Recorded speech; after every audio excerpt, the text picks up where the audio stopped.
আসসালামু আলাইকুম ভিউয়ার্স, আপনারা সবাই কেমন আছেন? আশা করি সবাই ভালো আছেন। এবারে আপনাদেরকে শোনাবো চারুর গল্পের দ্বিতীয় নম্বর পর্ব, রিটেন বাই নৌশিন।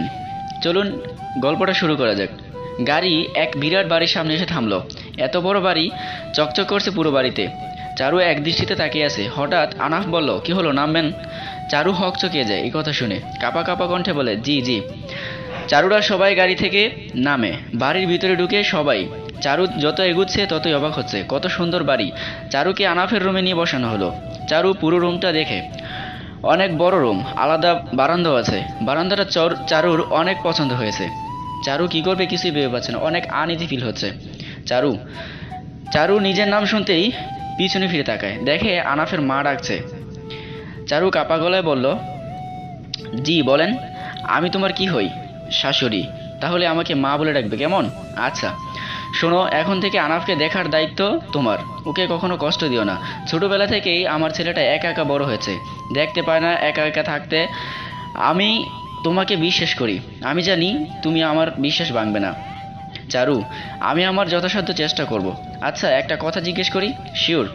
আচ্ছা ওনাকে কেউ চোখ দিল না? আপনারা বিভিন্ন হাসপাতালে খুঁজতেন, পেয়ে যেতেন। না রে মা, অনেক খুঁজেছি, পাইনি। পেলেও ওর ব্লাডের সাথে মিলে না, ওর ব্লাড গ্রুপ এবি। বলেন কি? আমারও তো এবি। তাই নাকি? আচ্ছা আমি এখন আসি। কিছুক্ষণ পর আনাফ আসবে রুমে।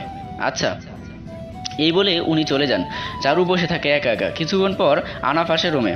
শবনম মানে আনাফের ছোট বোন এসে রুমে দিয়ে যায়।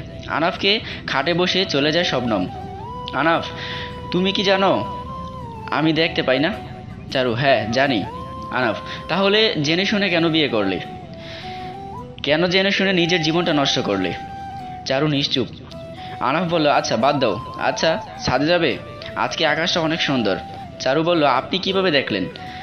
আনাফ বলল, হ্যাঁ আমি কিভাবে দেখব, ফিল করেছি। ও আচ্ছা চলেন যাই। আনাফকে দুহাত দিয়ে ধরে চারু নিয়ে যায়। সিঁড়ির সামনে এসে আনাফ বলে, আমি আর যেতে পারবো না, ছেড়ে দাও। চারু বলল, আজব তো, সরেন আমি নিয়ে যাব। আনাফ বলল, ছাড়ো আমাকে, আমি যেতে পারবো, জেদ ধরবেন না। আনাফ এক প্রকার জোর করে চারুর কাছ থেকে নিজেকে ছাড়িয়ে নিয়ে সিঁড়ি দিয়ে উঠতে শুরু করে।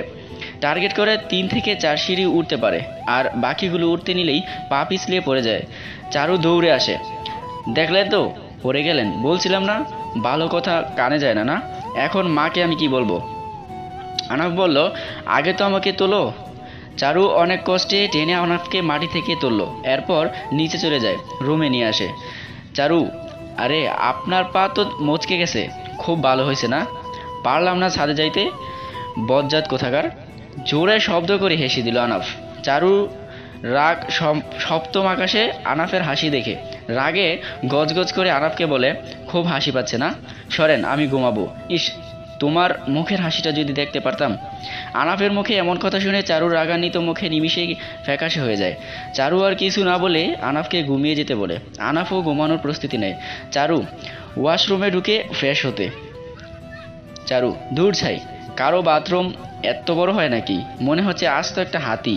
আমাদের বাড়ির 2 রুম মিলেও এত বড় হবে না। উফ, এখানে এখানে তো যে কেউ সংসার করতে পারবে সুখ শান্তিতে। দূর, ভাল লাগে না।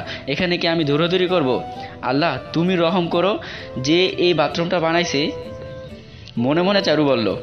চারু বক বক করতে করতে বের হলো। দেখে আরাফ ঘুমায় গেছে।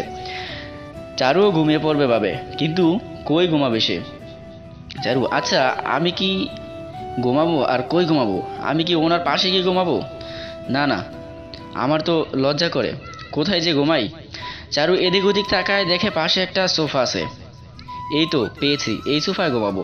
একটা বালিশ এনে ঘুমিয়ে পড়ে চারু। ফজরের আজান শুনে চারুর ঘুম ভাঙে। আর মোড়া ভাঙতে ভাঙতে উঠে চারু। বারান্দায় যায় চারু। বারান্দায় শীতল হাওয়ায় বইছিল, চরম মন ভরে যায়। চারু, ইস, 1 কাপ চা বা কফি হলে অনেক ভালো হতো, কিন্তু আমি এখানকার রান্নাঘর কিছুই তো চিনি না, জানি না কিভাবে বানাবো। চারু মনে মনে ভাবলো এটা। চারু বারান্দায় দাঁড়িয়ে চোখ বুজে শীতল হাওয়া মন ভরে অনুভব করতে থাকে। কিছুক্ষণ পর চারু ফ্রেশ হয়ে নামাজ পড়তে যায়।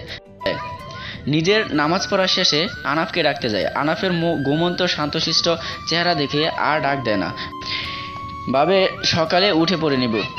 এরপর চারুও ঘুমিয়ে পড়ে। সকালে